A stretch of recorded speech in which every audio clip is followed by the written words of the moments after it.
postulante Teófanes Sánchez Gutiérrez, postulante a la plaza de fiscal adjunto provincial penal de Ayacucho del Distrito Fiscal de Ayacucho. Sírvase tomar asiento, por favor. Buenos días, señor Sánchez Gutiérrez. Buenos días, señor presidente. Buenos días con todos. Bien, gracias. ¿Usted sabe el significado de su nombre? Teófanes. Exactamente no, pero sí lo que voy a decir es que etimológicamente una persona que cuando todavía estaba en colegio español se acercó y dijo que significaba hecho por Dios, obra de Dios, algo así. Manifestación de Dios, más no he indagado al respecto. Claro, etimológicamente Teo, Dios y Fanes, planes, la manifestación de Dios. Bien.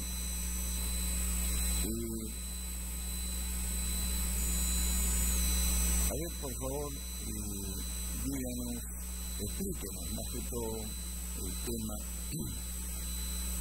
de las demandas o denuncias que aparecen registradas aquí. Hay una por faltas en donde dice que se aprobó la conciliación a la que llegaron las partes y otra por alimentos. A ver, brevemente, explíquenos. Gracias, doctor.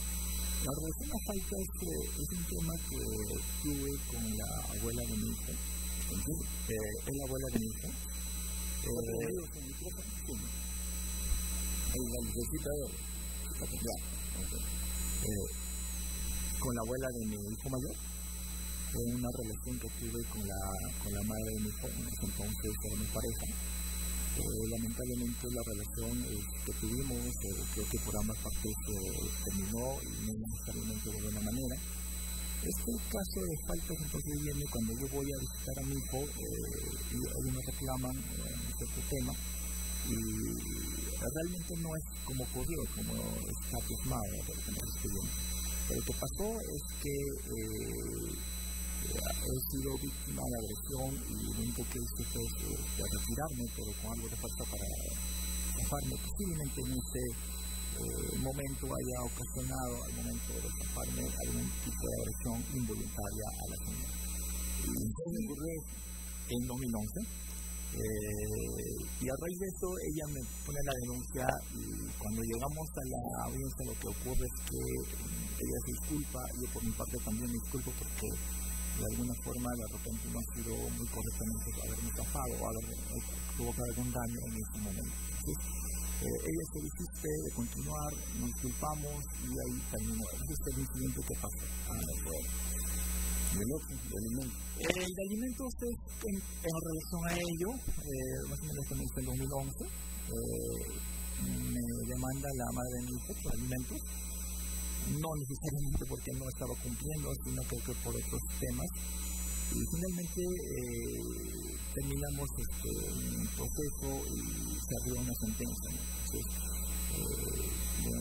yo desde entonces y desde muy antes, en realidad yo venía cumpliendo con mi hijo. Entonces, las razones de este procedimiento no necesariamente es porque haya incentivo en personas, sino que yo siempre en la medida de mis posibilidades, capacidades, siempre he cumplido, como me dijo, hasta el lago, y que ahora está en Huancayo, estudiando ya en cuarto secundario, ¿no? Y bueno, hace 2011, pasaron más de 10 años, y ahora nuestra relación con la mamá es cordial y dentro del margen de respeto por el bien mío. ¿Qué edad tiene el hijo? 16 años. ¿Usted tiene otro compromiso, otra familia? Estoy casado, tengo desde 2013, tengo una hija de 10 años a la fecha que vive conmigo, de forma una familia. Claro. ¿Y conoce a su hermano, la relación con ella? Sí, sí conozco a su hermano. ¿Y usted sigue aportando al matrimonio? Yo cumpliendo con mi deber como padre, en lo económico, también en lo afectivo. Mi hijo está en Huancayo y yo estoy en Ayacucho, la distancia es bastante considerable, pero pese a ello tenemos una comunicación bastante fluida, sobre todo con su madre, para ver siempre el tema de cómo va yendo mi hijo en sus estudios, en su formación. Después, también aclárenos, hay dos denuncias más recientes del 2019 por precarizato, ¿no? Ayacucho. El de prevaricato es dentro ya cuando estuve como fiscal adjunto en la segunda fiscalía provincial corporativa Huamanga, que de acuerdo es un caso que nació en un proceso de alimentos. Llegamos a una sentencia conformada, pero sin embargo posterior a eso el sentenciado es que presenta, a lo que recuerdo, una apelación posterior y finalmente me denuncia por prevaricato diciendo de que mi persona en su calidad fiscal adjunto no había cumplido con indagar el tema de apelación que estaba tramitándose en el tema en el proceso de alimentos y que había más bien incoado, sino formalizado en legislación preparatoria para finalmente arribar una sentencia. Y ese es el argumento de la parte que me denuncia. Y en ese mismo caso, también en la misma parte me denuncia porque había metido una providencia requiriendo que el informe estaba cumpliendo o no con la sentencia que se había arribado en cuanto a la reparación civil. Efectivamente yo en ese año saqué la providencia, no me recuerdo el número, amparado en el 488 del Código Penal, que más bien autorizaba para hacer controles de ejecución de sentencia en cuanto a penas de reparación civiles. Justamente porque no se ha acreditado, o sea, ni los hechos se subsumen al tema de prevaricato, porque finalmente se archiva en la primera instancia, sube a la Suprema, porque apela a otra parte y finalmente la Suprema confirma el archivamiento. Entonces, en resumen, es que no hay ningún fundamento fáctico ni jurídico de que mi persona haya cometido delito de prevaricato. ¿Y qué hay uno por alimentos? ¿Es una omisión en la asistencia familiar o no? No, este es con el sistema anterior de 2011, el juzgado de paz letrado remitía a la fiscalía en materia civil o familia para que emita dictamen en relación a este proceso. Bien. En tu opinión, ¿cuáles son las modalidades delictivas más críticas en la circunscripción en la que usted trabaja? Yo actualmente estoy trabajando en Cangallo, en la provincia de Cangallo, ya hace voy a cumplir 4 años, falta poco años tengo que cumplir 4 años. Estoy en la Fiscalía de Familia. Entonces la modalidad más recurrente es contra el patrimonio, básicamente hurtos, seguido de robo, y a eso le podemos sumar tema de faltas, sobre todo entre menores, y en poca cantidad el tema de violencia sexual o violación sexual.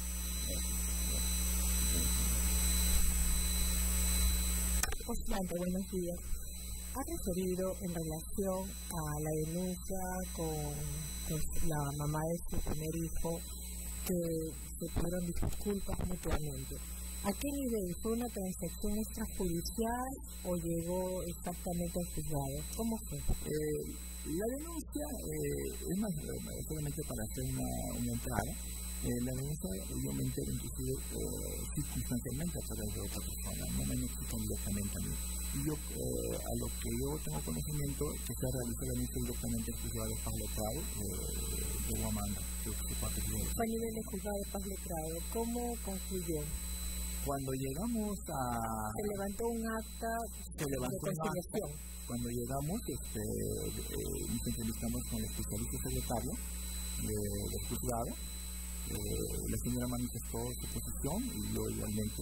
¿Fue faltas contra la persona? Esta es la cuestión. La modalidad. Faltas contra la persona. ¿Y qué dijo el certificado médico? Obviamente es menos de 10 días de incapacidad. ¿Cuánto recuerdo digamos, los días de descanso, pero me imagino que debe ser menos de 10. Obvio que no lo he revisado. Entonces, más yo llegué y cuando la señora se disculpó, me disculpé yo también y terminamos. Pero no es en la forma como ha ocurrido. En cuanto al delito de prevaricato, ¿Quién interpuso esa denuncia? La parte sentenciada, si no recuerdo está en ya, eso se archivó. ¿Usted ha tomado alguna acción contra esa persona? No. Gracias, doctor. Buenos días, letrado de Teófanes, Sánchez Gutiérrez. ¿Desde cuándo existe el Ministerio Público como organismo constitucional autónomo y quién fue el primer fiscal de la nación? Sí, estoy trabajando varios años en el Ministerio Público. Sí, se crea a raíz de la Constitución de 1979. En cuanto al primer fiscal no tengo la menor. ¿Ha leído el Código Ética del Ministerio Público? ¿Qué opinión le merece? ¿De qué año data? El 2011. Es importante, yo creo que en todas las entidades debe haber alguna normativa interna que rige las actuaciones de los trabajadores. En este caso, los fiscales somos servidores también, como cualquier otra servidor de la entidad.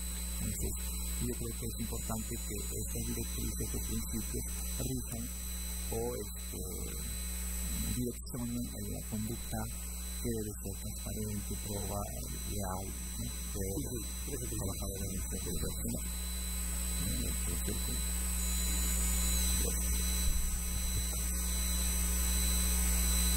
Importante. Usted postuló en el año 2014 a una plaza de cada punto provincial especializado en derechos humanos e interculturalidad. ¿Cierto?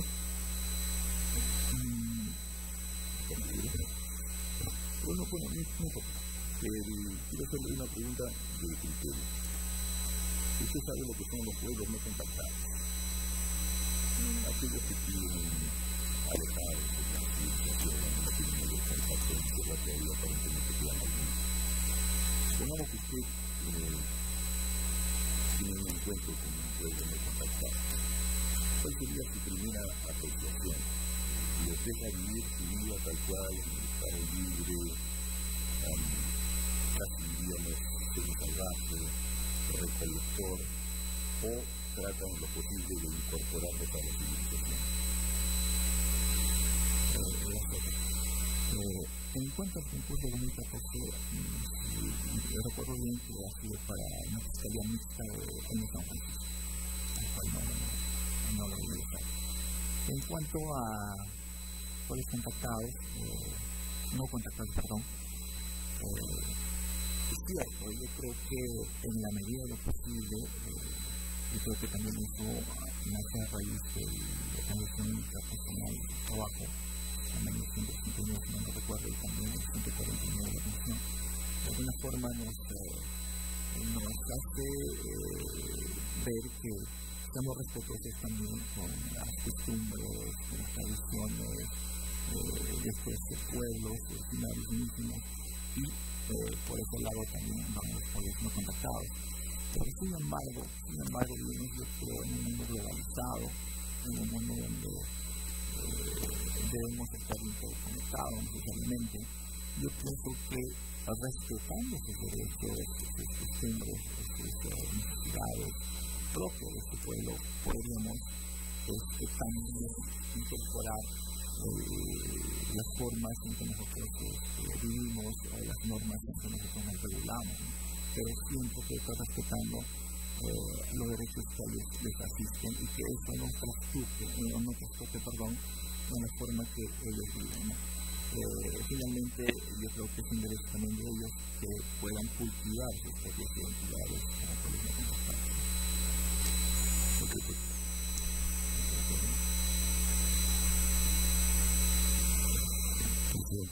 Muchas gracias. Buen día. Buenos días.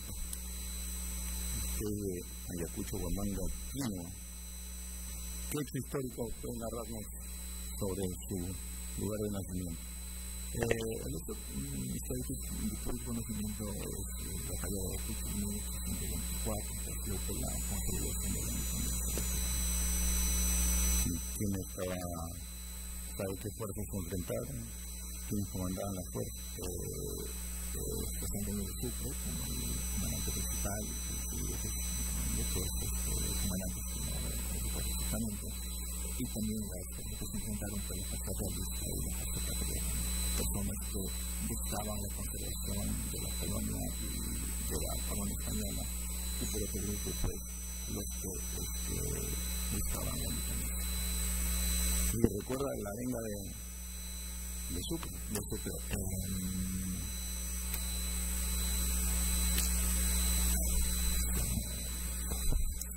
Pero es algo que habla de que Dios y el pueblo va a considerar ese momento de libertad o algo por ahí.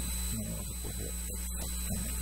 Bueno, por la voluntad de los pueblos y por la causa que Dios decide. Esa es la declaración de independencia de San Martín. Nosotros los soldados de los ejércitos de él defienden los ejércitos de América del Sur. Tiene mucha razón. Otro lado de Dios va a coronar su admirable constancia. Tiene mucha razón, doctor. No se lo pierdan.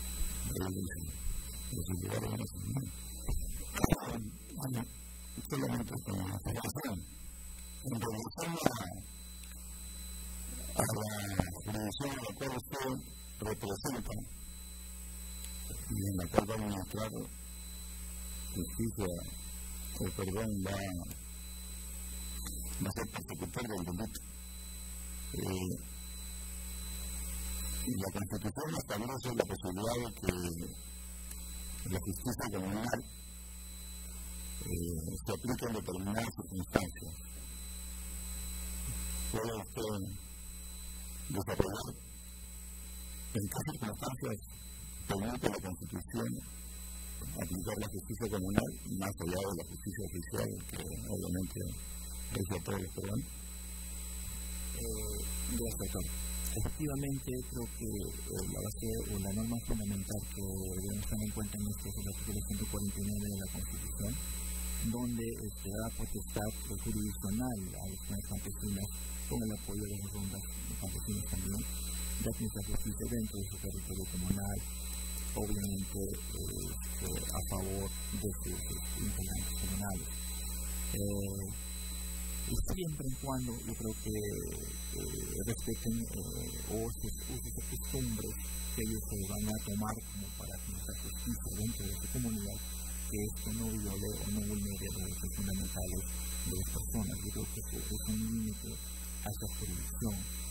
Es más, creo que esta jurisdicción tiene autonomía tal por cuanto también la ley de campesinas también reconoce a las campesinas como personas jurídicas que tienen autonomía administrativa en su manejo económico, administrativo y también en la organización comunal. Entonces, parte de ello, creo yo, se complementa, se concorda con el 149 de la Constitución Política del Perú. Es más, esta potestad jurisdiccional que lo reconoce también en el artículo 18 del Código Procesal Penal, donde de alguna forma señala que la justicia ordinaria no puede intervenir cuando la situación o el conflicto haya sido resuelto aplicando el derecho constitucional que así les asiste a las comunidades campesinas.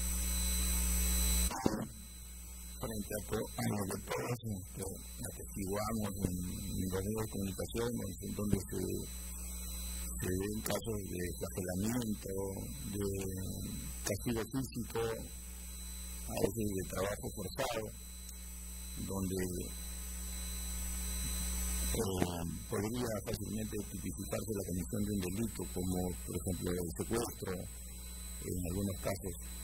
¿Cómo es la posición o cuál es la posición que adoptaría su despacho sobre particular, teniendo en cuenta esos dos conceptos que usted ha desarrollado, ¿no? La justicia ordinaria y la justicia comunal, y obviamente el principio de la actividad que rige la actividad fiscal?